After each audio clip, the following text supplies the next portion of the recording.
жана бөйрөгү ооруп аткан балага кандай кылып берсем болот? Азыр мына жаш балага бөйрөгү оорутпай ошого. Сен бөйрөгүң ооруган тура ошондон бир аз кичине эме башыңа өткөнү айтып берип койсоң, мен тиги балага кандай кылып беришим керек? Сеники кандай болду результат? Гемодиализге отургузабыз. Менин деген эме 2010-жылы ооруганмын. Менин диагнозум ХП. Нефрологияда деген мен 1,5-2 ай жаткам. ХП койгон сразу 9000 белок менен түшкөнмүн.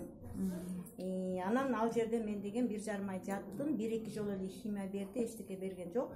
Анан суюктукту өлчөгүлө деп ушинтип койгондо, ошентип мен жүрө бердим. 3-4 айдан кийин вообще бөйрөгүм иштебей, мачам чыкпай калган да. Андан кийин мен частный издеп баштап, анан деди жалдан барып дарыланганмын да. Химия алып мен ошондо январдан июлга чейин дарыланып, аяктан химиядан кийин июлда мен белогум бөйрөгүм таза болуп чыккан да.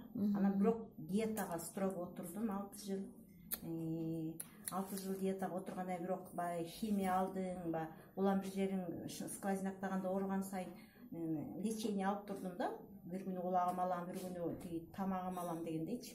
Ошентип жүрдүм, анан эме болду. Ошентип жүрүп анан өпкөм ооруду да, өпкөмө суу тарттырдым. Анда кайра гормонго отуруп, кайра күчтүү дарыларды ичтим. Анан ушуреки Смарттын эмесин ичкенден кийин, Смарт компаниясынын продукцияларын ичкенден кийин азыр бөйрөгүмдө белок жок, жүрөгүм жакшы. Гемодиализге отурган жоксуң. Диализге отурган жокмун. Мен нефрологдорго барганда алар деген жөн эле гормон жасап эле анан тигин ич, муну ич, давлениең түшсө минт деп эле коюшчу да, алардан эч кандай деле жардам бербейт да негизи. Бул чай суюктук болгон үчүн, биз 80% суудан турган үчүн жакшы жардам берет да. Ичкенге мен эмеге сунуштайт элем да, ичишибизин. Рахмат.